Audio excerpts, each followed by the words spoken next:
LSU takes care of business on Saturday night, 37-17, with a win over Oklahoma. Yeah, no, I mean, I thought the last 2 weeks, especially where kind of the temperature of the program, the fan base, and everything, just a couple weeks ago after the loss to Florida and losing Bryce Underwood, there was real potential for it just to kind of all fall apart. Like it would have been very easy for LSU and the program to spiral and to get messy, and for this team to go out and perform the way they have, really with nothing to play for, essentially. Like, obviously that you want to win, you want to be 8-4, but the playoff door had closed, things like that. And to show the desire and the fight that they've shown the last 2 weeks, I think was a huge win for the LSU program as a whole. Just to kind of bring a little bit of the momentum and the juice back when it really felt like it was all lost. Yeah, for sure. Brian Kelly was talking about his quarterback's performance after the game. We ready on these? We good on these? This is Kelly talking about Nussmeier's performance after his 3 TD game on Saturday versus Oklahoma. Greatness, look, what you want as a coach is you want them to resemble, the traits that you think championship teams should have. And at times you've got to have some grit and resolve. Like, when they're talked about in a manner that they have been over the past, 2-3 weeks, you want them to buckle down and bite on their chin, their mouth guard and go out there and play. And that's what they did. And that's what he did. Listen, that's an easy tap out for most people, right? That's an easy one to say, I'm not coming back. But that's the kind of player he is. That's the kind of competitor he is. Nussmeier played phenomenal on Saturday night. There's nothing more that you can really detail on the junior's performance, as he was tough. He was throwing the ball with accuracy.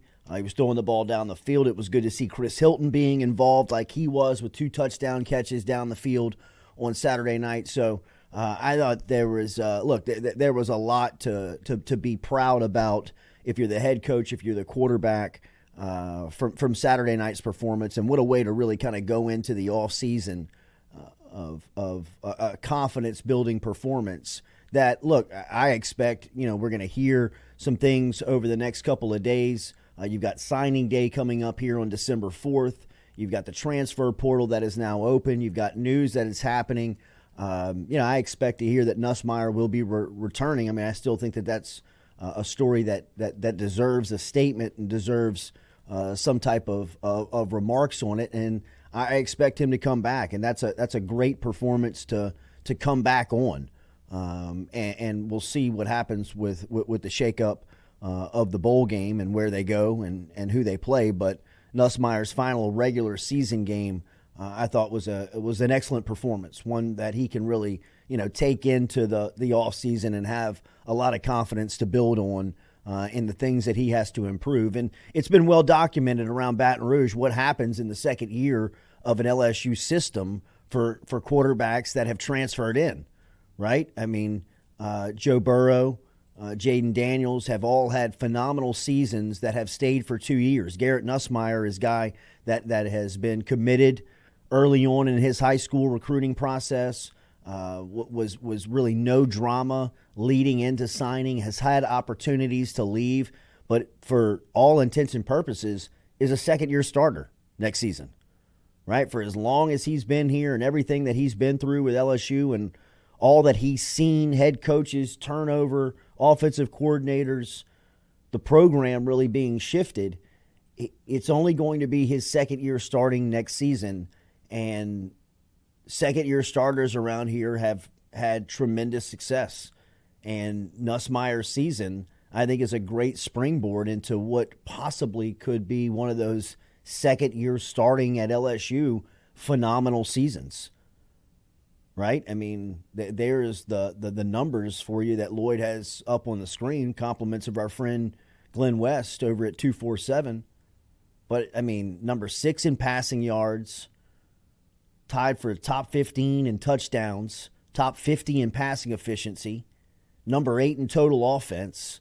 I mean, you've got a lot of things that you look at there and can take into an offseason and say, hey, we got a lot to grow on here. There was a lot of positive things and highlights from a season that you can take into a second year. There's also some things that you need to take some strides in. You need to, get better at. But, I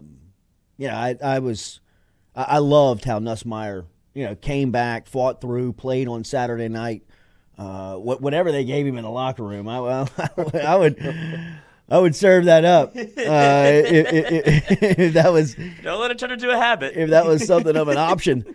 But the other remark from Brian Kelly that I think is catch and run, and this is 7 here, Lloyd, of Kelly, talking about obviously he has heard some of the remarks about his team and program over the last couple of weeks.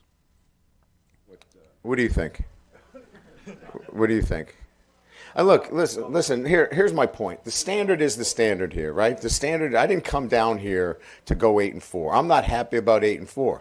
Okay, nobody in that room's happy about being 8-4. What they're happy about is they've played well after a 3-game losing streak, and they bounce back. And this game teaches you lessons about grit and toughness and perseverance and not giving up and letting go of the rope, right?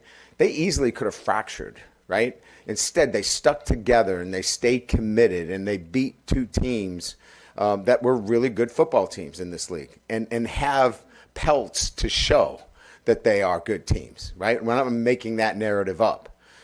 So at the end of the day, we want to win every game we play. And the standard at LSU, at Alabama, they're not happy with 3 losses at Alabama. Georgia's not happy with 2 losses. Nobody's happy when they lose a game. But what I'm happy about in the short term is the way our guys responded to adversity. That's why I came in here and said I'm proud of our football team and the way they responded to adversity. The big picture is I'm excited about our future regardless of what people seem to think. And that's okay. Everybody's entitled to their opinions. But nobody knows what it looks like from the inside. I've got the best perspective of that. And you can write away and have your own opinions, and that's fine. That's why you guys have a pulpit to do that. I have a better perspective of it. I don't listen to what you have to say. And we're going to build it the way we know that we're going to build it, and I'll see you in the national championship game. You have time for 2.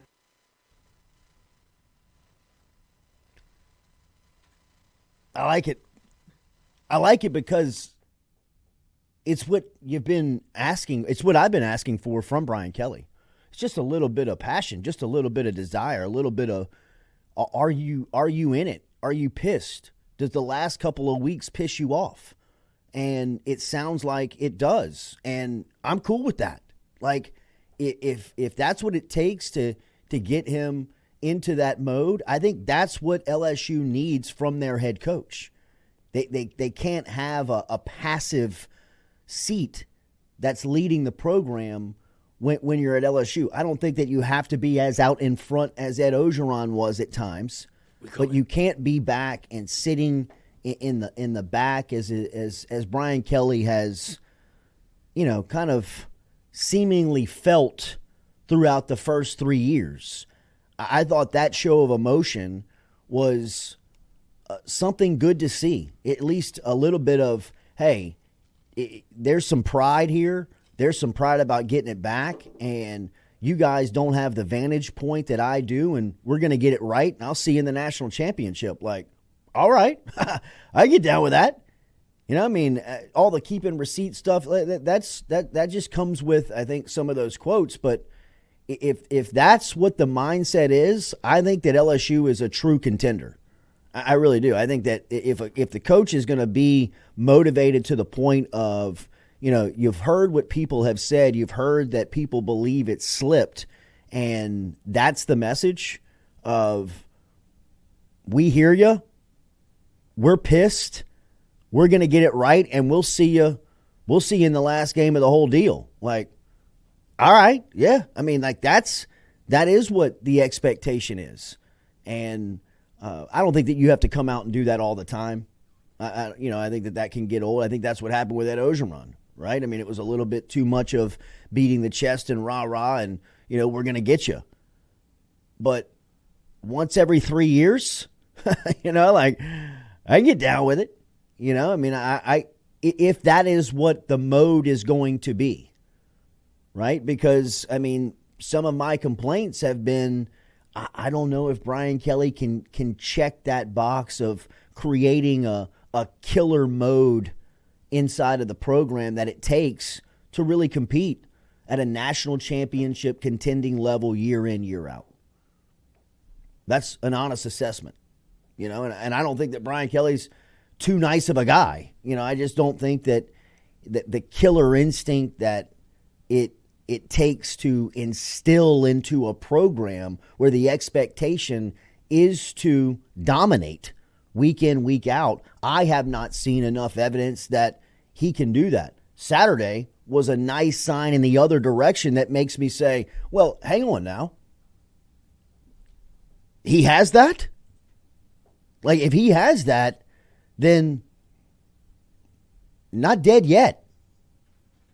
And I think Brian Kelly was that was a sign of emotion that I think has been missing for the past couple of years. It felt real. Like, Yeah. for so many times during the press conferences, we'll have discussions about the sarcasm and the jokes and how he's a politician, he's buttoned up, and he knows how to work through them or whatever. But that felt like raw emotion, like real. Like, he let kind of his guard down almost a little bit and really let it out. And that's exactly, like you said, that's exactly what you want to see from the head coach at LSU. Yeah, and I think they needed it. Right. I think that, the best head coaches use the media, use the press to speak to their team.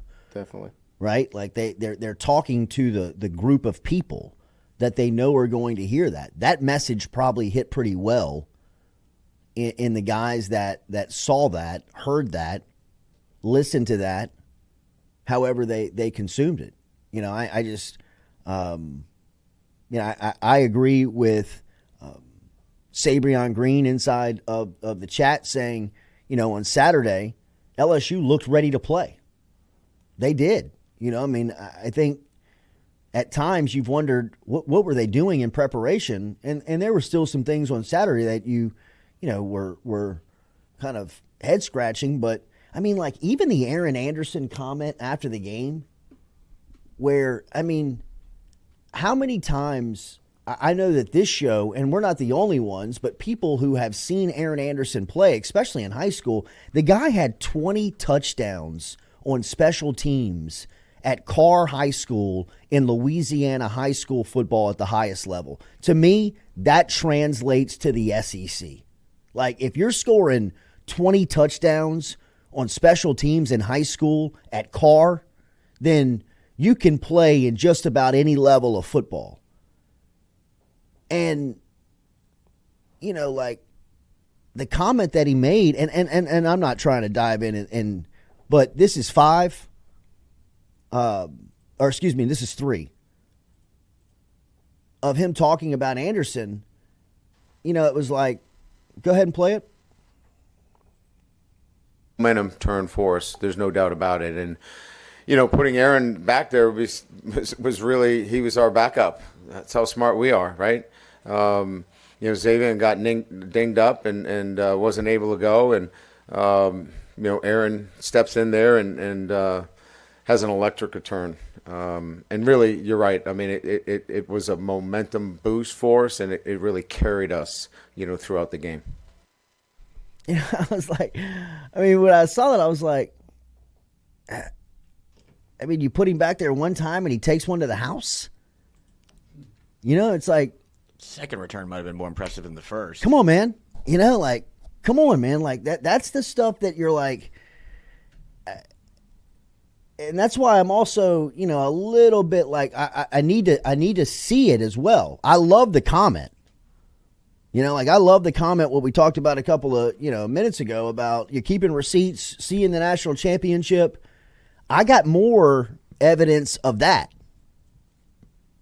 Like, Aaron Anderson's been the backup kick returner for 2 years.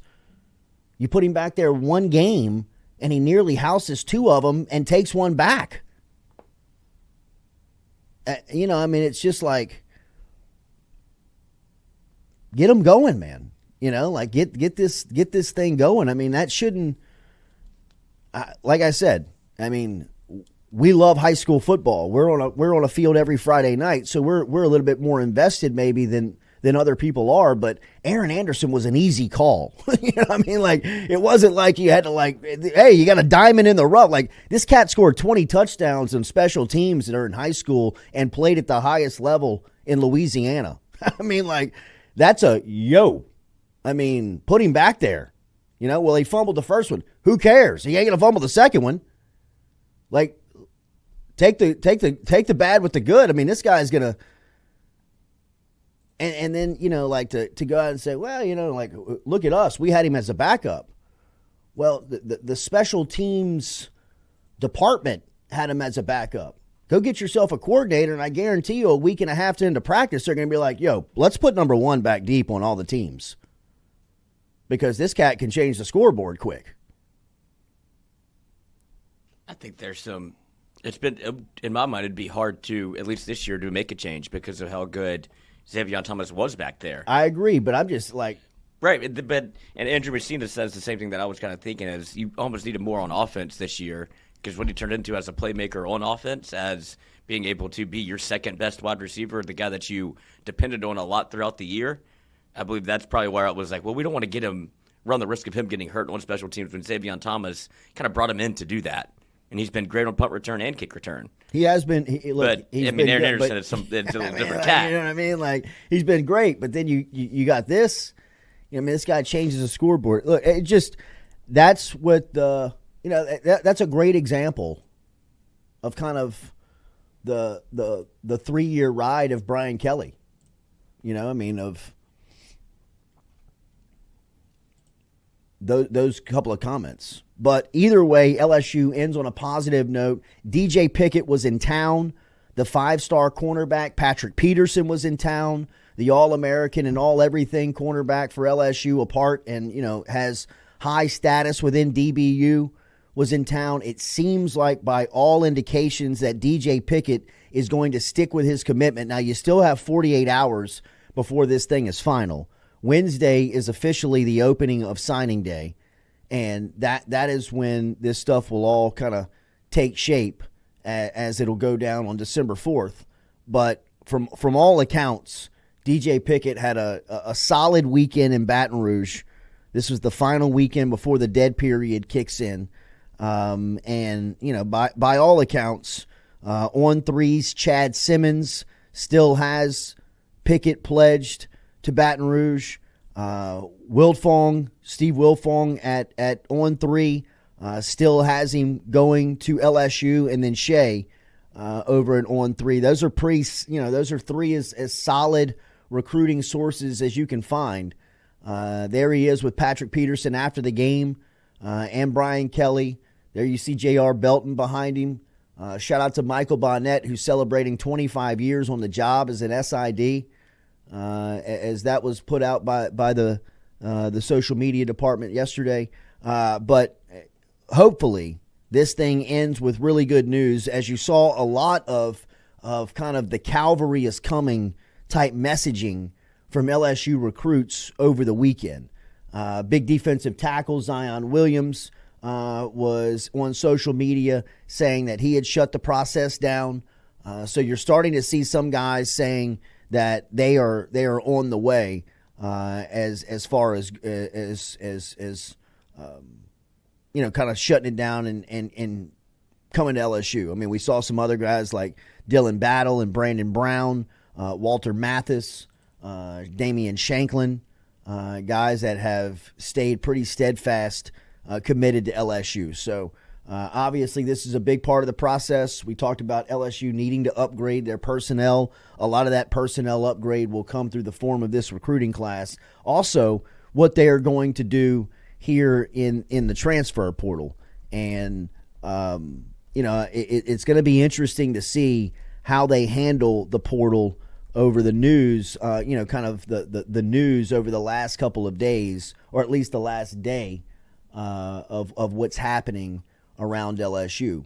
Don't forget, Daily, we're brought to you by our friends over at Go Roof, online at GEAUXroof.com. Get in touch with Go Roof by calling them today at 927-8300 if you have any roofing problems, if you need a brand new roof, if you need the boys just to jump up on the roof, diagnose the problem, tell you what you need, maintenance, brand new roof.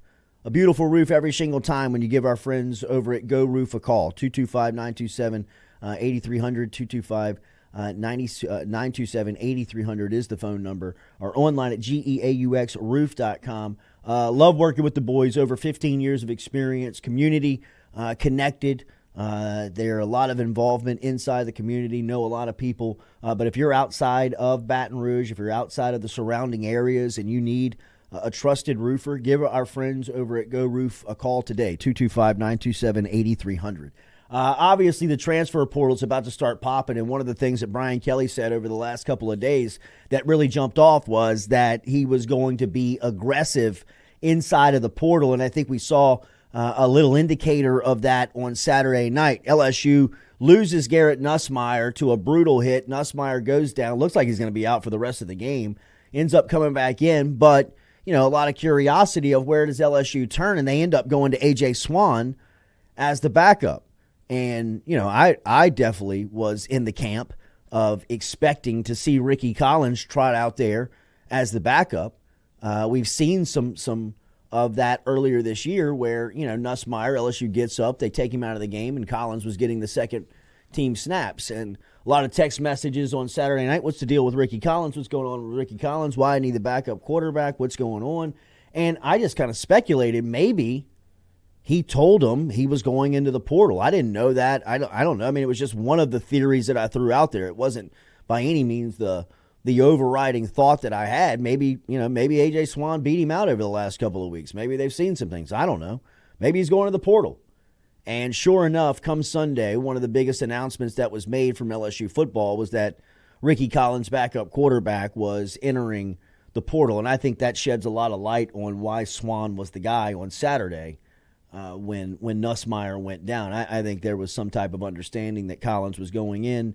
The staff had known that, and whether they were trying to keep him healthy or whether they were trying to just kind of had moved on from the situation. I don't know the in-depth part of it, but that would be my guess is why Collins wasn't the second guy up on Saturday for LSU. Now what happens here with Collins, we'll wait and see. Also, what happens with LSU and the quarterback situation, right? Because I think Colin Hurley's got a bright future, and like I said earlier in the show, I think Nussmeier is going to come back. But I do know that playing with two quarterbacks in college football is just really not an option. That's not something that is competitively smart. It doesn't put your program in the best chance to win, and you're not doing yourself really any favors by doing that. So where is LSU going to go? I've heard some early whispers, and this is just some things that are kind of creeping around and who LSU is really interested in. And I would keep my eyes on Tulane quarterback Darian Mensah. Mensah has had a fantastic redshirt freshman season for the Green Wave. He is out of California, St. Joseph High School out of California. He's been down in New Orleans for a couple of years, but he's been phenomenal over there, and he gives you a little bit more of an option from a mobility standpoint, and could be somebody that LSU, as we heard Brian Kelly say a couple of weeks or a couple of days ago, that they were going to be aggressive inside the portal.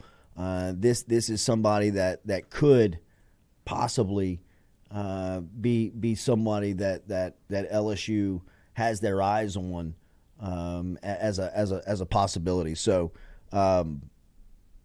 we'll see. And there's obviously going to be a reaction for LSU from Collins entering the portal, because you just can't feasibly play with two quarterbacks as you get a look at Mensah here for Tulane. And Man, that made that look pretty easy. But we will see what happens there in the portal. But the Ricky Collins news obviously affects the current depth that you have here on this team. And from LSU's standpoint, obviously they showed their hand on Saturday on what was going on by playing Swan by next up off the bench. Yeah, no, I mean, I my interpretation was that it would always be Swan up first off the bench in game. I thought if it would be Ricky if they had like a week to prepare, but that was kind of put to rest against South Alabama when Ricky came in for Nuss. But I think Ricky, kind of played it out well. Like, I think he's handled everything correctly. I think if Nussmeier has the season that he had hoped to have, he probably would have gone to the draft, and Ricky would have, stuck around and had a chance, to fight for the starting job next year. So to me, the Ricky news means that I would assume that Nussmeier's probably made the decision to come back, because I don't think Ricky enters the portal if Nussmeier isn't coming back, because then he would be in a great position to have the job. But it will, like you said, it'll be interesting to see what they do quarterback-wise in the transfer portal. If they reach out to anybody else, high school, even though they've spent a lot of time and resources on Bryce Underwood, and that hasn't panned out. So to find, if there's somebody else potentially to reach out to. But I definitely think transfer portal will be where they make an addition. Well, and you heard Kelly talk about how they want to be aggressive in the portal. And, obviously quarterback is going to have to be a situation now with the plans blown up on Bryce Underwood, with the plans of Ricky Collins now entering the portal, and which is, I agree with Noah, is reactionary for Collins, probably hearing the news that Nussmeier is coming back. But you have to have added depth there. And I just think that could be a name to watch. There's some names that obviously could be floating around the portal. And, that is what college football kind of turns into now. I mean, these guys that have, solid to good to breakout type seasons, and not saying that Mintz had a breakout type season, but I mean, he had a solid season, somebody that raises some awareness of guys playing at, and I don't mean this in any disrespect, but you're playing at a G5 school, compared to a Power 4 conference. I think the opportunities are, what influences more than